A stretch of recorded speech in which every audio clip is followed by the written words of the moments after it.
joining me now, one of the challengers, former New Jersey Governor Chris Christie. How do you reconcile that 68% of Republicans say, 2 and 3 say, yeah, even if he's convicted, that doesn't disqualify him from being president? I think the distinction a lot of these voters are making, and I've heard this on the campaign trail, is that they believe that the charges were politically motivated. Right. But a lot of those 68%, I suspect, don't approve of the conduct. And I think that's where the difference is ultimately going to be made here, is that people have differing opinions about whether the Justice Department has approached this in a way that's fair or unfair to Donald Trump, and the Hunter Biden case plays into that as well. But when I ask people about the underlying conduct, is that what they want from a president of the United States?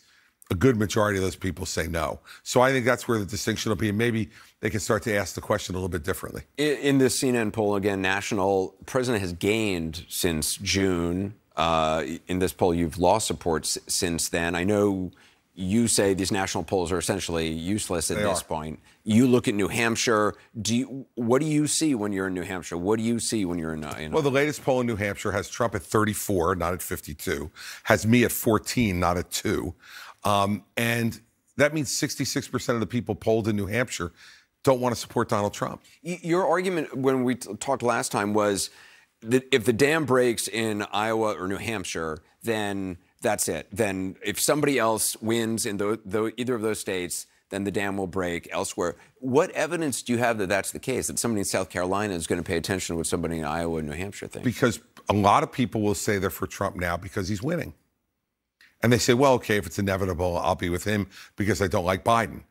The minute someone else is feasible, is plausible, and by winning either the caucuses in Iowa or the primary in New Hampshire, you're more than feasible or plausible. You're now someone who has defeated Donald Trump.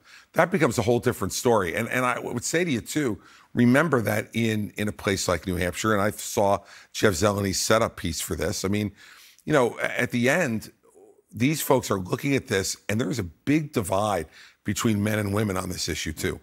And I'm seeing a large number, probably 2/3 to 1/3 at my town hall meetings, women to men. Because I think that women in much larger numbers have abandoned him. And if you look at that poll that came out, the Wall Street Journal poll, you know, 62% of independents say they won't vote for him. Well, if 62% of independents won't vote for him, he's not winning the general election. Right. And on the general election polls, but it doesn't seem like primary voters are care too much about who's going to win the general election. Yeah, because it's Labor Day, and you know they don't have to think about it yet. Look, this thing's going to really start to come into focus in the next couple of months, and people are going to start to pay attention. Summer vacations are over, kids back to school. All right, now there's an election going on. We'll see what's going to happen. When you hear Jack Smith making this filing, again, it's sealed. There's a lot we don't know about it, but complaining about comments that the former president is making that could taint a jury, isn't that the guy is running for president. I mean, I keep coming back to this. This is a really tricky situation. Well, it is a tricky situation. He is running for president. That's voluntary. I mean, he has the right to criticize the process, doesn't he? Of course he does.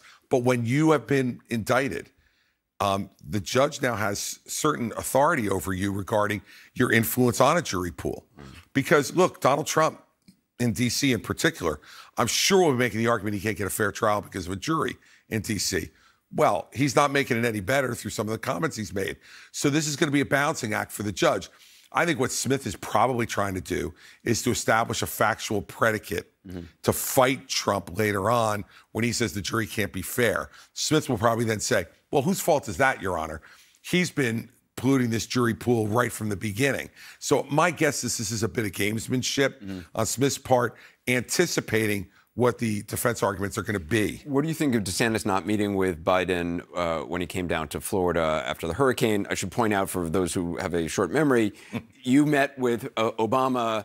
He was the president at the time. There was criticism that there had been a hug. There hadn't been a hug. I've looked at the photo again. Yep. There was a handshake. I think Obama put his hand on. Here's the photo. There it is. He patted my shoulder. He patted your shoulder. Let me tell you something. In Jersey, that's no hug. That is no hug. But I mean, Jersey. but it's just a sign of how politicized these things are. Because you got hammered that you bear hugged. Sure. And by the way, I wouldn't do one thing differently. My job at that moment, when you saw that picture, We had over $35 billion in damage done to our state. 2/3 of the state was without electricity. We had no operating water treatment or wastewater treatment plants. Every major highway was obstructed. 365,000 homes were destroyed in 24 hours. That's the guy who can help me get it fixed. Should DeSantis have met with? Of course he should have. Look, we shouldn't be playing politics with this stuff. But Governor DeSantis has always played politics with this. He voted against Sandy aid in 2012 as a member of the House, and now he wants aid. You know, this is the hypocrisy that everybody sees in politics and why they're looking for someone who will just tell them the truth. I'm trying to tell the people in that camera the truth tonight, which is if I had to do it all over again 11 years later, and I know it was 6 days before the election, but I was governor of New Jersey, and my job was to make sure my state got rebuilt and my people recovered as quickly as possible, and I couldn't do that without the help of the President of the United States. You're obviously still concerned very much on Ukraine. You were there, met with Zelensky. Defense minister, new defense minister there now, and also now Kim Jong-un apparently going to be meeting with Vladimir Putin.